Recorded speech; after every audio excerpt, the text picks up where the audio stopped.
Unit 4 asymmetric സൈഫേഴ്സ് എന്ന പാഠഭാഗം നമുക്ക് പരീക്ഷയ്ക്ക് ചോദിക്കുന്ന രീതിയിൽ തന്നെ പഠിച്ചു തുടങ്ങാം. ഇതിൽ പ്രധാനമായും പബ്ലിക് കീ ക്രിപ്റ്റോഗ്രാഫി എങ്ങനെയാണ് പ്രവർത്തിക്കുന്നത് എന്നും ഏറ്റവും പ്രധാനപ്പെട്ട RSA അൽഗോരിതം എന്താണെന്നുമാണ് വിശദീകരിക്കുന്നത്. ഇതിനായി asymmetric encryption, a simple concept. പഴയ കാലത്ത് ഒരാൾക്ക് രഹസ്യമായി ഒരു സന്ദേശം അയക്കണമെങ്കിൽ അത് ഒരു പെട്ടിയിലിട്ട് പൂട്ടി ആ പെട്ടിയും അതിന്റെ താക്കോലും കീ ഒന്നിച്ച് അയക്കണമായിരുന്നു.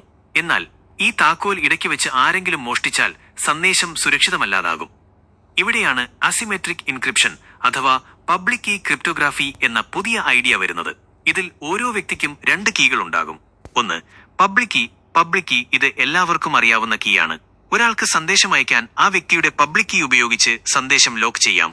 2 പ്രൈവറ്റ് കീ, ഇത് സന്ദേശം സ്വീകരിക്കുന്ന ആൾ മാത്രം രഹസ്യമായി സൂക്ഷിക്കുന്ന കീയാണ്. പബ്ലിക് കീ ഉപയോഗിച്ച് പൂട്ടിയ പെട്ടി തുറക്കാൻ ഈ പ്രൈവറ്റ് കീക്ക് മാത്രമേ കഴിയൂ. ഈ സിസ്റ്റത്തിൽ പ്രധാനമായും 5 ഘടകങ്ങളാണുള്ളത്. Plain text, the original readable message or data, നമ്മൾ അയക്കുന്ന സാധാരണ സന്ദേശം. Encryption algorithm, a process that modifies the plain text based on the public key, സന്ദേശത്തെ മാറ്റാൻ ഉപയോഗിക്കുന്ന ഗണിതശാസ്ത്രപരമായ രീതി. Public and private keys, a pair of keys where one is used to encrypt and the other to decrypt, സന്ദേശം പൂട്ടാനും തുറക്കാനും ഉപയോഗിക്കുന്ന ജോഡി കീകൾ. Cipher text, the encrypted unreadable output created from the plain text, encrypt ചെയ്ത ശേഷം ലഭിക്കുന്ന വായിക്കാൻ കഴിയാത്ത രഹസ്യ സന്ദേശം.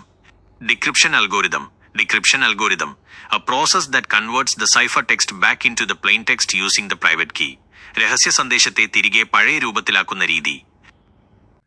നമുക്ക് ഈ യൂണിറ്റിലെ അടുത്ത പ്രധാന ഭാഗത്തേക്ക് കടക്കാം. ഇത് പരീക്ഷയ്ക്ക് വളരെ പ്രാധാന്യമുള്ള ഒന്നാണ്. RSA algorithm. അസിമെട്രിക് എൻക്രിപ്ഷനിൽ ഏറ്റവും കൂടുതൽ ഉപയോഗിക്കപ്പെടുന്ന ഒരു രീതിയാണിത്. 1977 റോൺ റിവസ്റ്റ്, ആദി ഷമീർ, ലിയോനാർഡ് അഡൽമാൻ എന്നിവർ ചേർന്നാണ് ഇത് വികസിപ്പിച്ചത്. അവരുടെ പേരുകളുടെ ആദ്യക്ഷരങ്ങൾ ചേർത്താണ് ഇതിന് RSA എന്ന പേര് നൽകിയത്. വളരെ വലിയ 2 പ്രൈം നമ്പേഴ്സ് ഉപയോഗിച്ചുള്ള സങ്കീർണമായ കണക്കുകളാണ് ഇതിന്റെ അടിസ്ഥാനം. പരീക്ഷയ്ക്ക് ഇതിന്റെ പ്രവർത്തന രീതി വർക്കിംഗ് ഘട്ടമായി എഴുതാൻ ചോദിക്കാറുണ്ട്. ഇതിന്റെ വർക്കിംഗ് പ്രധാനമായും 3 ഘട്ടങ്ങളിലായാണ് 3 സ്റ്റേജസ് നടക്കുന്നത്. ആ 3 ഘട്ടങ്ങൾ താഴെ പറയുന്നവയാണ്. 1 കീ ജനറേഷൻ, കീ നിർമ്മാണം, സന്ദേശം അയക്കാനും സ്വീകരിക്കാനുമുള്ള പബ്ലിക് കീയും പ്രൈവറ്റ് കീയും തയ്യാറാക്കുന്ന ഘട്ടം. 2 encryption, plain text public key ഉപയോഗിച്ച് സൈഫർ ടെക്സ്റ്റ് ആക്കി മാറ്റുന്ന ഘട്ടം. 3 ഡിക്രിപ്ഷൻ, സിഫർ ടെക്സ്റ്റിനെ പ്രൈവറ്റ് കീ ഉപയോഗിച്ച് തിരികെ പ്ലെയിൻ ടെക്സ്റ്റ് ആക്കി മാറ്റുന്ന ഘട്ടം. നമുക്കിതിൽ ഏറ്റവും പ്രധാനപ്പെട്ട ഒന്നാമത്തെ ഘട്ടമായ കീ ജനറേഷൻ എങ്ങനെയാണെന്ന് നോക്കാം. പരീക്ഷയ്ക്ക് ഇത് സ്റ്റെപ്പ് ബൈ സ്റ്റെപ്പായി എഴുതുന്നത് കൂടുതൽ മാർക്ക് കിട്ടാൻ സഹായിക്കും. Key generation steps. സ്റ്റെപ്പ് 1, വളരെ വലിയ 2 പ്രൈം നമ്പേഴ്സ് തിരഞ്ഞെടുക്കുക. ഇതിനെ നമുക്ക് P എന്നും Q എന്നും വിളിക്കാം. സ്റ്റെപ്പ് 2, ഇവ തമ്മിൽ ഗുണിച്ച് n കണ്ടെത്തുക. അതായത് കേമാൻ സമം P ടൈംസ് Q. ഈനാണ് നമ്മുടെ പബ്ലിക് കീയിലും പ്രൈവറ്റ് കീയിലും ഉപയോഗിക്കുന്നത്. സ്റ്റെപ്പ് 3, അടുത്തതായി ഓയിലേഴ്സ് ടോർഷൻ ഫംഗ്ഷൻ അഥവാ ഫൈ ഓഫ് n കാണണം. ഇതിന്റെ ഫോർമുല ഇതാണ്: ഫൈ ഓഫ് n സമം P1 ടൈംസ് Q1. ഈ 3 സ്റ്റെപ്പുകൾ മനസ്സിലായി. Step 4, choose E, encryption exponent. നമ്മൾ ഒരു സംഖ്യ E തിരഞ്ഞെടുക്കണം. ഇതിന് 2 നിബന്ധനകളുണ്ട്. 1, ഇത് 1 കുറവ് E കുറവ് ഫി ഓഫ് n എന്ന പരിധിയിലായിരിക്കണം. 2, E5n എന്നിവയുടെ GCD ഗ്രേറ്റസ്റ്റ് കോമൺ ഡിവൈസർ 1 ആയിരിക്കണം. അതായത് ഇവ കോ പ്രൈം ആയിരിക്കണം. ഈ ഡെഷും നേരത്തെ കണ്ടെത്തിയ എന്നും ചേർന്നതാണ് നമ്മുടെ public key E,n. Step 5, calculate D, decryption exponent. അടുത്തതായി നമ്മൾ D കണ്ടെത്തണം. ഇതിനുള്ള ഫോർമുല ഇതാണ്. ലളിതമായി പറഞ്ഞാൽ D ടൈംസ് E-നെ ഫൈ ഓഫ് n കൊണ്ട് ഹരിച്ചാൽ ശിഷ്ടം റിമൈൻഡർ 1 കിട്ടണം. ഈ D' എന്നും ചേർന്നതാണ് നമ്മുടെ പ്രൈവറ്റ് കീ ഓഫ് D,n. ഇപ്പോൾ നമ്മുടെ കയ്യിൽ പബ്ലിക് കീയും പ്രൈവറ്റ് കീയും ഉണ്ട്. ഇനി സന്ദേശം എങ്ങനെ അയക്കാം? എൻക്രിപ്ഷൻ ആൻഡ് ഡിക്രിപ്ഷൻ എന്ന് നോക്കാം. 1 എൻക്രിപ്ഷൻ, സന്ദേശത്തെ M എൻക്രിപ്റ്റ് ചെയ്ത് സിഫർ ടെക്സ്റ്റ് C ആക്കാൻ. 2 ഡിക്രിപ്ഷൻ, സിഫർ ടെക്സ്റ്റിനെ C തിരികെ സന്ദേശമാക്കാൻ. M:2. ഇത് നമുക്കൊരു ചെറിയ ഉദാഹരണം വഴി ചെയ്തു നോക്കിയാലോ? കണക്കുകൾ ചെയ്യുമ്പോൾ ഇത് കൂടുതൽ വ്യക്തമാകും. പരീക്ഷയ്ക്ക് P=3, Q=11 എന്നിങ്ങനെയുള്ള ചെറിയ നമ്പറുകൾ വെച്ച് ചെയ്യാൻ ചോദിക്കാം. നമ്മൾ ആദ്യം തിരഞ്ഞെടുത്ത പ്രൈം നമ്പേഴ്സ് ഉപയോഗിച്ച് ഈ അൽഗോരിതത്തിന്റെ ആദ്യ ഘട്ടങ്ങൾ എങ്ങനെയാണ് പടിപടിയായി ചെയ്യുന്നതെന്ന് നോക്കാം. പരീക്ഷയ്ക്ക് ഇങ്ങനെയുള്ള ചെറിയ നമ്പറുകൾ വെച്ച് ഒരു പ്രോബ്ലം ചോദിക്കാൻ സാധ്യതയുണ്ട്. നമ്മുടെ കയ്യിലുള്ള വിലകൾ P=3. Q സമം 11. ഘട്ടം 1 n കണ്ടെത്തുക. ഓഫ് n സമം P times Q BO.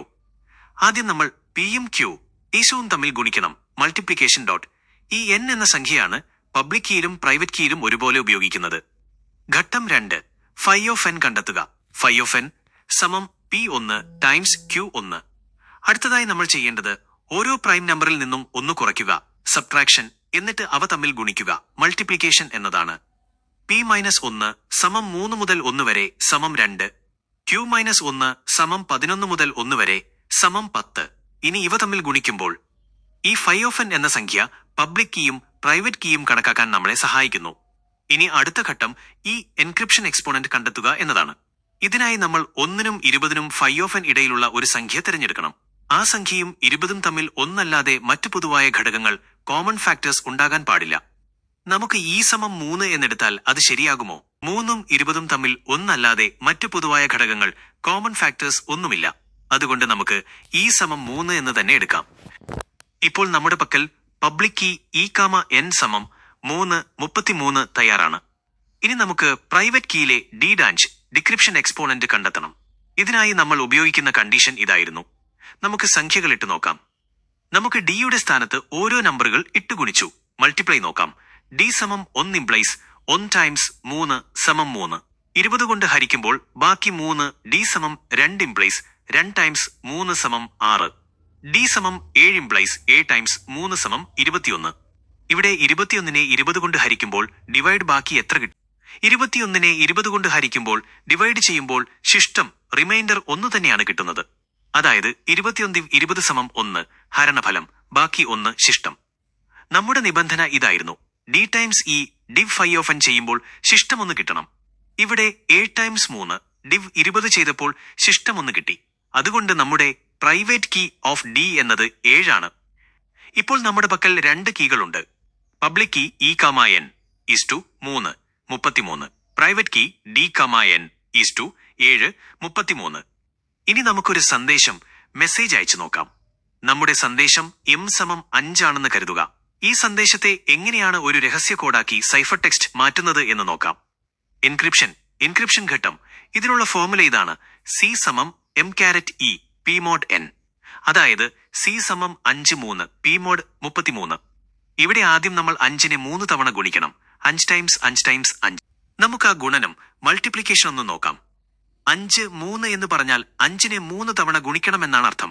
5 times 5 സമം 25 25 ടൈംസ് 5 സമം 125. അങ്ങനെ നമുക്ക് 125 കിട്ടി. ഇനി അടുത്ത സ്റ്റെപ്പ്. ഈ 125നെ 33 കൊണ്ട് ഹരിച്ച് ഡിവൈഡ് ചെയ്ത് ശിഷ്ടം റിമൈൻഡർ കണ്ടെത്തുകയാണ്. നമ്മൾ നേരത്തെ കണ്ടതുപോലെ 33 ടൈംസ് 3 സമം 99 ആണ്. അപ്പോൾ നമുക്ക് ആ കുറയ്ക്കൽ സബ്ട്രാക്ഷൻ ഒന്ന് ചെയ്തു നോക്കാം. 125ൽ നിന്ന് 99 കുറച്ചാൽ എത്ര കിട്ടുമെന്ന് നോക്കാം. 125 minus 99 equals 26. അപ്പോൾ നമ്മുടെ രഹസ്യ സന്ദേശം അഥവാ സൈഫർ ടെക്സ്റ്റ് C സമം 26 ആണ്. ഇപ്പോൾ നമ്മൾ വിജയകരമായി സന്ദേശത്തെ എൻക്രിപ്റ്റ് ചെയ്തു. എൻക്രിപ്ഷൻ. അതായത് 5 എന്ന സന്ദേശത്തെ ആർക്കും വായിക്കാൻ പറ്റാത്ത 26 എന്ന നമ്പറാക്കി മാറ്റി. ഇനി അടുത്ത ഘട്ടം ഡിക്രിപ്ഷൻ ആണ്. അതായത് ഈ 26നെ നമ്മുടെ പ്രൈവറ്റ് കീ D സമം 7 n സമം 33 ഉപയോഗിച്ച് പഴയ സന്ദേശമായ 5ലേക്ക് തിരിച്ചു കൊണ്ടുവരണം. അതിനായുള്ള ഫോർമുല ഇതാണ്. ഇത് വലിയൊരു കണക്കായതുകൊണ്ട് സാധാരണ പരീക്ഷകളിൽ ഇത്രയും വലിയ ഡിക്രിപ്ഷൻ ചോദിക്കാറില്ല. എങ്കിലും ഇതിന്റെ മെത്തഡ് മനസ്സിലായല്ലോ. പരീക്ഷയ്ക്ക് RSA അൽഗോരിതത്തിന്റെ സ്റ്റെപ്പുകൾ എഴുതാൻ ചോദിച്ചാൽ നമ്മൾ ചെയ്ത ഈ കാര്യങ്ങൾ ഓരോന്നായി എഴുതിയാൽ മതി. നോക്കൂ, ഇത് കാണുമ്പോൾ കുറച്ച് ടഫാണെന്ന് തോന്നിയേക്കാം. പക്ഷേ പേടിക്കേണ്ട ഒരു കാര്യവുമില്ല. നമ്മളിപ്പോൾ പറഞ്ഞ കാര്യങ്ങൾ നന്നായി ഒന്ന് കേട്ടു നോക്കൂ.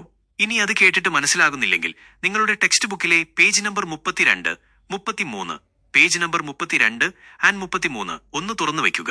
എന്നിട്ട് ആ സ്റ്റെപ്പുകൾ നോക്കിക്കൊണ്ട് ഈ വോയിസ് ഒന്നുകൂടെ ബാക്ക് അടിച്ച് കേട്ടാൽ മതി. സിമ്പിളായിട്ട് മനസ്സിലാകും. പിന്നെ ഇതിൽ നിന്ന് വലിയ കണക്കുകളൊന്നും പരീക്ഷയ്ക്ക് ചോദിക്കില്ല.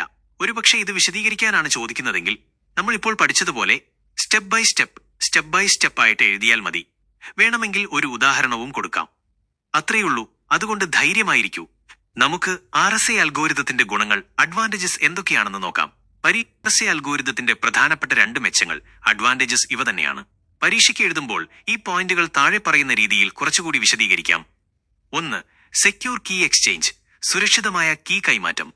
രഹസ്യ താക്കോലുകൾ, സീക്രട്ട് കീസ്, മറ്റൊരാൾക്ക് നേരിട്ട് കൈമാറേണ്ടി വരുന്നില്ല എന്നതാണ് ഇതിന്റെ ഏറ്റവും വലിയ പ്രത്യേകത. പബ്ലിക് കീ ആർക്കും നൽകാം, പക്ഷേ പ്രൈവറ്റ് കീ ഉടമസ്ഥന്റെ കൈവശം സുരക്ഷിതമായിരിക്കും. 2. ഇംപ്രൂവ്ഡ് സെക്യൂരിറ്റി, മെച്ചപ്പെട്ട സുരക്ഷ. വലിയ പ്രൈം നമ്പറുകൾ ഉപയോഗിക്കുന്നതുകൊണ്ട് ഈ എൻക്രിപ്ഷൻ തകർക്കുക എന്നത് വളരെ പ്രയാസകരമാണ്.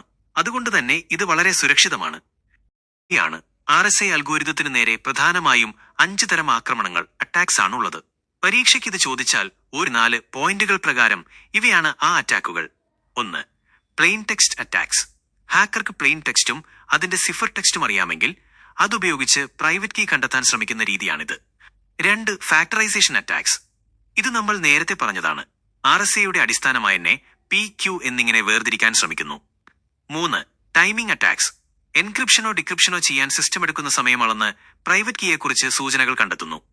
4. Key related vulnerabilities. കീയുടെ നീളം കുറവായാലോ, 2048 ബിറ്റിൽ കുറവ്, അല്ലെങ്കിൽ കീ ഉണ്ടാക്കുമ്പോൾ വരുന്ന പിഴവുകൾ കാരണമോ ഉണ്ടാകുന്ന പ്രശ്നങ്ങൾ. 5. Chosen cipher text attacks, CCA. Hacker സ്വന്തമായി കുറച്ച് സിഫർ ടെക്സ്റ്റുകൾ ഉണ്ടാക്കി സിസ്റ്റത്തിലേക്ക് അയക്കുന്നു. അത് ഡിക്രിപ്റ്റ് ചെയ്ത് കിട്ടുമ്പോൾ കിട്ടുന്ന വിവരങ്ങൾ വെച്ച് പ്രൈവറ്റ് കീ കണ്ടെത്താൻ നോക്കുന്നു. അപ്പോൾ ഇത്രയുമാണ് RSA അൽഗോരിതത്തെക്കുറിച്ച് നമുക്ക് പ്രധാനമായും പഠിക്കാനുള്ളത്. ഇതുവരെ പറഞ്ഞ കാര്യങ്ങളിൽ എന്തെങ്കിലും സംശയമുണ്ടെങ്കിൽ കമന്റ് ചെയ്യുമല്ലോ. Happy learning.